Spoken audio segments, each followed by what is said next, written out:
Respected elders and brothers and sisters, it's a joy to be here this day to share amongst one another what the Lord is stirring up in our hearts regarding education, which is so key to our lives, which has become so key to our lives, which has been separated from our living. We see that when you see this presentation, I would like you to look at it from this perspective, that we started off as families. There's a saying in India, a good family is a university. A good family is a university. And here we are as educators trying to find what is the right way to bring our children. I will briefly go into the context of, I come from India, the southernmost tip of the country. The context is that India used to be rich in traditions and still continues to be rich in traditions, but still faces the situation as we discussed here in Korea as well. As the time goes by, things change. But if you look at the education, how it has changed over the period of time, it is very interesting as you read there. You find that initially children learned along with their father. In whatever father was doing, they continued to do and ended up being educated in the way of the life of the family. Then you find a phase that it moved on into temples, where children were left in temples to learn from the priests of the temple. And here, if you notice that it was a multidimensional learning that was going on. The temple priest would teach not only mathematics but also language, not only language but also science, not only science but also religion and the way of life. So it was a multidimensional learning situation in the temples, and where from there it moved on into a stage of Gurukula. There were more than one priest in the temple. So you cannot, there were more than many as students in the temple. So they could not accommodate there. It moved into a situation called as Gurukula, where the parents got the children under one particular sage, under whom the child would live for years together, learning different arts and science of life. And at the end of, this is where the shift comes, at the end of this learning period, when the parents feel that now my son has learned, they give something in return, not compulsorily. But those parents who feel and have enough would pay a little, give a little. And that's when education started to be commercialized, I would say. Then the universities came in and began to explore options of teaching the masses through mass education systems. And then the continued commoditization of education and this super specialities moved in. And we had the Western influences come into the country. And slowly the marketplaces began to dictate the curriculum, what was happening in the classrooms.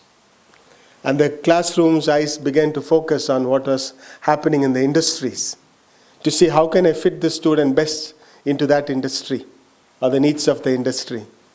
The more the needs of the industries are met, that school becomes famous. Parents would flock into those schools and institutions, put their children in, so that when they continue to pursue their studies in that institution, when they come out, they'll fit into the marketplace rightly and nicely. No questions about the needs of the students, no questions about the gifts of the students on creation. No question about the plans of God in the children's life. It was totally market-driven education system that you see in the country today. Performances of schools and students are measured by market placement success. What is the rate of employment? That is a question that is asked. And what has happened is that you find the students performing so well in school, but come out and fail in marriage. You find that students excel in mastering knowledge in their subjects. But when they come out, they fail to take care of their own parents. That is the shift that we began to see in our country. The education system, it started off with being under the father, under a learned person from the community. Over the centuries, slowly and steadily shifted into the marketplace and driven and commanded by the marketplace. And we sacrifice our children to that needs of that marketplace. That's what is happening. I was reading through the statistics in our country. The second highest reason for death amongst the age group 15 to 35 is suicide. The first reason for death, the cause of death, is accidents. Which goes to say that many of those accidents can also be suicides. So where are we heading? Where is this education system taking us to? What is happening around us? When a student is looked at and sharpened and geared and nurtured to be a CEO of an industry, he's not the CEO of his own family, leave alone being a CEO of his own life. That's the situation that we face in our country today. So when you look at the challenges, we say, in the context of a non-Christian environment, how do we promote a Christian worldview of education? Yes, we know that this is a problem, but we say that the answer is Christian worldview of education, biblical worldview, and yes, Christian education is the answer. That's why we are all here. We believe that, yes, that will break the back of this commercialization and commodification of the education system. Yes, it will usher in a new era of change. Yes, His kingdom will come in. It's possible. But the challenge is, how can we do that in a non-Christian environment? And when we have teachers who don't believe in what we believe in, when we try ways of motivating teachers, when we try ways of motivating the administrators, the board, how long can we spend in those realm when the need is so much dear at hand? That is the challenge for us. What makes our schools Christian in the midst of so many other non-Christian schools and service institutions? That's a question that comes to us. If we say that we are a Christian institution, there was a question this morning, international schools, what do you mean by that? To my mind, this question comes, Christian schools, what do you mean by that? What does it mean to call my institution as a Christian institution in the midst of this market-driven frenzy of education industry, that so-called it is called now? It is an industry now. It is no more a service sector. In India, now the government is thinking, can we tax them now? So far we did not tax them because we thought that they were a service industry. Now they are industry, which is economical industry. So we want to tax you guys. That's the discussion that's going on in our country.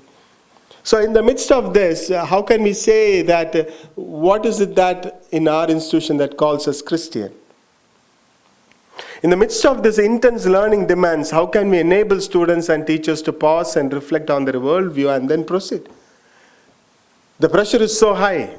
It's hard to find days like this to come out and sit together and reflect. We're all so busy. The same thing goes for students. They are busy running from one assignment to another. Already their backpacks are so full. They can't walk straight. They have to bend down and run up the stairs to get into their classes. They're loaded with books and assignments in the midst of the existing curriculum that is demanded by the state. In the midst of all that is done, the demands of the family in doing extracurricular activities, the demands of the church. When we bring in a Christian worldview, how are we going to peg it? Where are we going to put it on? Would it permeate all? Or is it going to be something as a side dish? How are we going to place it? Where do we find the time to do this? How do we pause this mad race that we all have gotten into? That's a question. That's a challenge that we have. And in the above context of the ever-growing religion of economic pursuit, How do we evoke the interest of the decision makers of the school into other priorities? You go and talk to the decision makers, they say, Paulus, you know what? At the end of the day, we need to sell. At the end of the day, the school needs students in the classrooms. And if you don't meet the expectations of the parents, if you don't meet the expectations of the community in which we are, we can't proceed further. So we have to meet their expectations, and their expectations are what the market is. So we can't help it. So how do we influence the decision makers? Can we make a body of knowledge and practice available for debate and discussion? When I say body of knowledge, well-discussed, thought-of scientific data that can prove, yes, Christian worldview matters. It can bring in a change. Yes, it works. Can we generate that? Is that a possibility? Those are the challenges that we have. And how do we respond to that? We said to ourselves, let's go back to the communities. We said, yes, these are all the issues that is there on the board. Yes, it is very difficult. And we recognize that, yes, we are thinking of something which is outside the box, for which the answer also lies outside the box. To make that work, we need to go outside of the school. So we said, let's get into the communities and let's have a platform created in the villages, amongst the families, amongst the parents, and then see how can we engage with the children at their own doorstep, in their own context, and see whether we can bring in a Christian worldview of life to begin with, then to the notion of education. So here we found that for this to happen, we need to bring like-minded Christian schools together in forms of retreats and regular reflection times, so that all that is happening on the ground through this community-based initiatives where children are gathered together every day 2 hours after their regular schools, and local community volunteers are trained to relate with these children to their educational needs as well as their worldview needs, and see how we can encourage one another. So when we did that, we found that we also need to come together at least on a periodic basis so that you have a rhythm that is going on amongst this group of Christian educators, so that it is an ongoing thing, it is not a one-off affair. So if we can get these things done, we believed that yes, it's possible. So we began to get 30 to 40 children in the community together. We said, yes, we do run a school. Yes, we do run a teacher's college. Yes, we are academicians. Yes, we have scholastic inquiry in the campus. Fine. But to find the answer to the questions that we have talked about, we need to go outside into the community. Let's do that. To be available at the doorstep of these children and then engage and wrestle with this issue at their context, not in our own context. Because we say that our context is the problem. How can we find a solution in a problem situation? So we said, let's go down and gather these children together and identify a local volunteer. And we were able to successfully do that in 450 villages. And we find that we are able to find part-time volunteers who are ready to sit and wrestle and engage with the issues of the children. And it's very interesting when you talk about the issues of the children are not very many, but a few things like when a bulldozer for the first time comes into the village to pave the road, the child begins to ask questions. What's happening? Before we used to do it as a community. What is happening now? All the children gather around that big mission and look at it with awe in their eyes. You can see that. Then the facilitator is there, the teacher is there to engage in a conversation. So that is the beauty of life education that we are able to see at the doorstep of these children. So it is very informal. Community gives a place. Dr. Richard was there with us. So here he is there. It's held at the rooftop of houses, by the street side, verandas of houses. The key issue is here that when we do that, there is a big shift that is happening. The educators, the scholars, our own lecturers from colleges become powerless as they go into community because the community decides where the school will run. There is a social audit that goes on regularly every day, whether it is a teacher has come, what is happening there? Is it regularly happening? So we found that it was very uncomfortable for our teachers to do that. Having used to a classroom atmosphere where there was silence, there needs to be silence, to a situation where there is all the hustle bustle of cows moving and whatnot. And that's the real world where the children live. And can we take education for life into that doorstep as well? So please don't misunderstand. I'm not negating the formal structures of education here.